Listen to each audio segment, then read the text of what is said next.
अस्सलाम वालेकुम नाजरीन। इस एपिसोड के आगाज में हम देखेंगे कि काई कबीले के सरदारी खेमे में बाला खातून बाकी खवातीन से कह रही होती है कि आप हिसार से बहुत जल्द अच्छी खबर लेंगे इंशाल्लाह। तो बाकी सब भी कहते हैं इंशाल्लाह। और फिर बाला कहती है इस वक्त तक हम कबीले के इर्द गिर्द परिंदे तक को पार नहीं मारने देंगे। और फिर फातिमा बताती है हमने बावर्ची खाने और शिफा खाने के अंदर और बाहर माहर सिपाही तैनात कर दिए हैं माँ, कि कहीं कुछ गड़बड़ ना हो जाए। बाला कहती ठीक है बेटी ठीक है, लेकिन होशियार रहे, कोई भी कमजोरी नहीं होनी चाहिए। ये मंगोल है, क्या खबासत और क्या गंद करेंगे वाजे नहीं है। तो उलगन कहती है हाँ, जरकुताय हमेशा मुझे इन नौकरों के जुल्म के बारे में बताता है, इसे अब भी यकीन नहीं आ रहा कि वो इनके दरमियान कैसे रहा। ये सुनकर होलफिरा बहुत हैरान होती है और कहती है जरकुताय साहब मंगोल थे? उलगन कहती हाँ। तो होलफिरा कहती यानी मैं हैरान रह गई, वो इन वहशी मंगोलों के साथ थे? तो गोंजा कहती कौन क्या है ये वाजे नहीं है होलफिरा, तुम भी तकफूर के किले से आई हो? और फिर बाला पूछती है मरियम की तरफ से अभी तक कोई खबर नहीं है? तो फातिमा ना में सारा हिलाती है। इस दौरान बाहर से सिपाही की आवाज आती है क्या मैं अंदर आ सकता हूँ? तो बाला की इजाजत मिलने पर वो सिपाही अंदर आता है और आकर बताता है बाला खातून सिपाहियों ने मरियम बाजी को ढूंढ लिया है, वो सगोत में थी। बाला कहती उसे अंदर ले आओ। और फिर अगले ही लम्हे पोइना यानी मरियम खेमे के अंदर दाखिल होती है और बाला के सामने पेश होती है और बहुत ही डरा हुआ और मासूम चेहरा बनाया हुआ होता है। बाला पूछती सगोत में तुम क्या ढूंढ रही थी मरियम, हमें बताए बगैर कबीले से क्यों निकली हो? तो मरियम कहती मुझे माफ कर दे बाला खातून, मैं मंगोलों के आने से खौफजदा हो गई। और ये डरते हुए और रोते हुए कहती है। उसे इस तरह देखकर बाला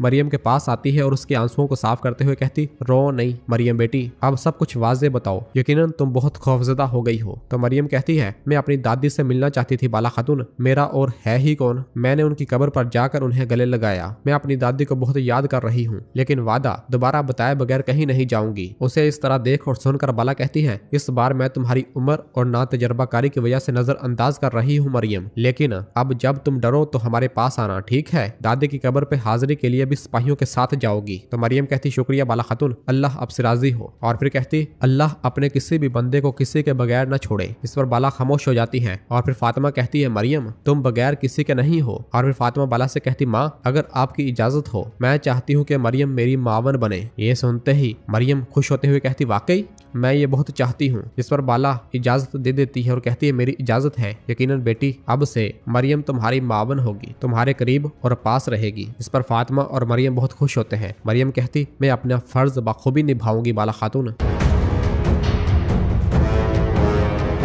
जबकि दूसरी जानब हम जंगल में देखते हैं कि कमांडर तोयगर अपने मंगोल वहशियों के साथ जब वापस जा रहा होता है तो इसी लम्हे उसके सामने एक नकाब पोश खड़ा होता है, जिसे देखकर वो रुक जाता है और उससे कहता तुम कौन हो, इस अंधेरी रात में यहाँ क्या ढूंढ रहे हो? जिस पर वो नकाब पोश कोई जवाब नहीं देता। तो कमांडर तोयगर एक सिपाही को आगे भेजता है और वो मंगोल सिपाही जैसे ही उस नकाब पोश के पास आता है तो वो नकाब पोश एकदम मंगोल सिपाही पर हमलावर होकर उसे मौत के घाट उतार देता है। ये देखकर तमाम मंगोल सिपाही भी अपने अपने घोड़ों से नीचे उतर आते हैं। किसी लम्हे कुछ सिपाही चारों अतराफ से निकल आते हैं जिन्होंने अपने चेहरे ढके होते हैं। तुर्क सिपाहियों का लिबास जेबतन किया होता है और उनमें से एक सिपाही ऊंची आवाज से कहता सिपाहियों उस्मान साहब का सारे झुकाने का ख्वाब देखने वालों के लिए डरावना ख्वाब बन जाओ, हमला करो। और ये कहते साथ ही उसके साथ के तमाम सिपाही मंगोलों पर हमलावर हो जाते हैं और उनसे लड़ने लग जाते हैं। वो तमाम सिपाही मंगोलों पर हावी दिखाई देते हैं और एक एक करके तमाम मंगोलों को मारना शुरू कर देते हैं। ये देख कर वो मंगोल कमांडर गुस्से से कहता काली रूहें तुम्हारी जल्लाद बन जाए उस्मान, तुम्हें मलिया मेट कर दूंगा मैं।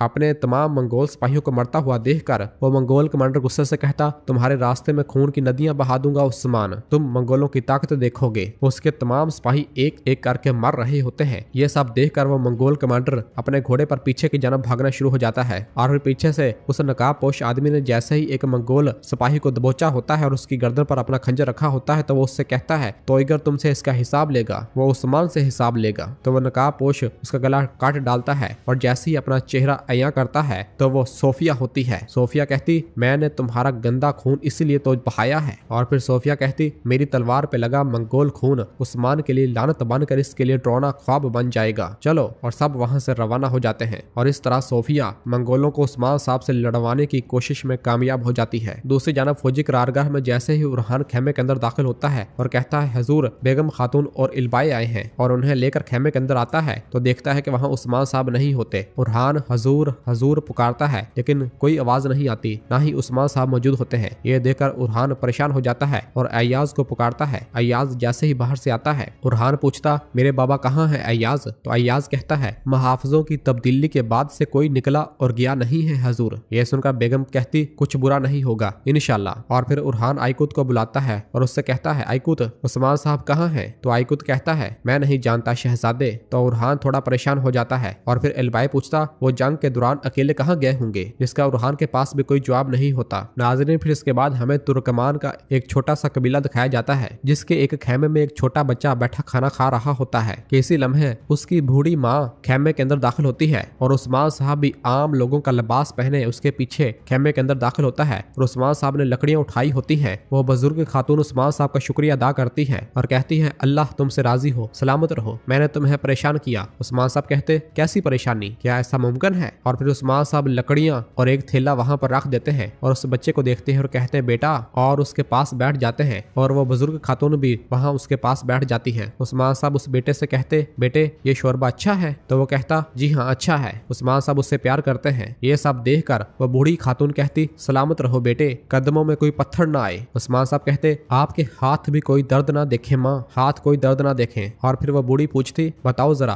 तुम कौन हो? तो उस्मान साहब कहते हैं अल्लाह के रास्ते में रियासत के नाम पे जदोजहद करने वाला अल्लाह का एक बंदा हूँ। आप बताएं माँ, आपके साथ इन कामों को देखने वाला आपका शोहर या कोई बेटा नहीं है? तो वो बूढ़ी खातून कहती है मेरा शोहर जन्नत के रिहायशी अर्तुगरल साहब के लश्कर में, और बेटे की बात करूं तो वो साहिब रियासत उस्मान साहब के रास्ते में शहीद हो गया। ये सुनते साथ ही उस्मान साहब बहुत गमगीन हो जाते हैं और फिर वो बूढ़ी खातून उस बच्चे की जानब इशारा करते हुए कहती है पीछे सिर्फ ये यतीम रह गया, बेटे जरा ये तलवार पकड़ ले, ये भी मेरी रियासत के लिए कुर्बान है। ये सुनकर उस्मान साहब अपनी नम आंखों के साथ उस यतीम बच्चे को देखते हैं और फिर उस बूढ़ी खातून के हाथों को पकड़कर कहते हैं माँ, जब तक आप जैसी माओं का वजूद है ये रियासत अबदी रियासत है, सब ही क्यों ना आ जाए, सब ही क्यों ना आ जाए, हमें कोई घुटने नहीं टकवा सकता, सलामत रहो। तो वो बुजुर्ग खातून कहती है सलामत रहो तुम बेटे, हमेशा सलामत रहो। और फिर पूछती क्या तुम्हें भूख लगी है बेटे, दस्तरखान पर बैठो। उस्मान साहब उस बूढ़ी माँ का हाथ पकड़ते हुए कहते हैं मैं भूखा हूँ माँ, मैं भूखा हूँ, मेरा नाम उस्मान साहब है, मेरे पीछे बहुत से जवान मर्द खड़े हैं लेकिन मैं आपकी दुआओं का भूखा हूँ। ये सुनकर वो बूढ़ी खातून कहती उस्मान साहब। उस्मान साहब कहते जरा ये हाथ खोले माँ, मेरे लिए, मेरे हमनवा तमाम बहादुरों के लिए दुआ करें, हमारी मोहम्मत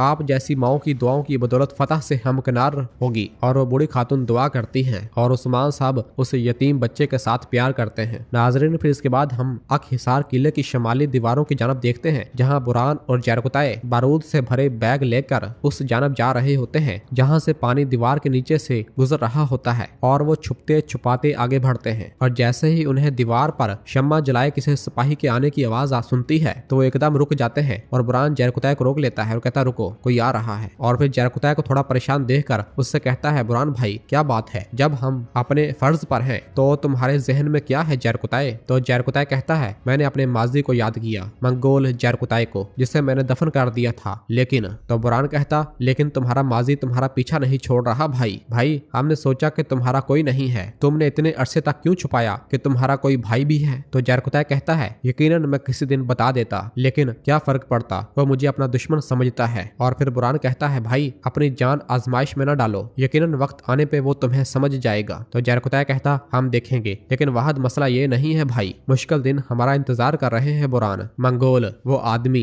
जिसे चाहे उसे जमीन बोस किए बगैर नहीं रुकते। तो बुरहान कहता है भाई भेड़ियों ने कब गिदड़ों के लिए मैदान को खाली छोड़ा है? अमन को तबाह करने वालों की मौत बनेंगे जरकुताए, मौत। तो जरकुताए कहता ए वल्ला भाई, तो फिर अब हम इन दीवारों को तबाह कर देंगे। सूरज चढ़ते ही तारीकी की रूहें जिस पर हुकूमत कर रही हैं इस अक हिसार को इस्लाम से मुशर्रफ करेंगे। तो बुरहान कहता है इंशाल्लाह भाई इंशाल्लाह।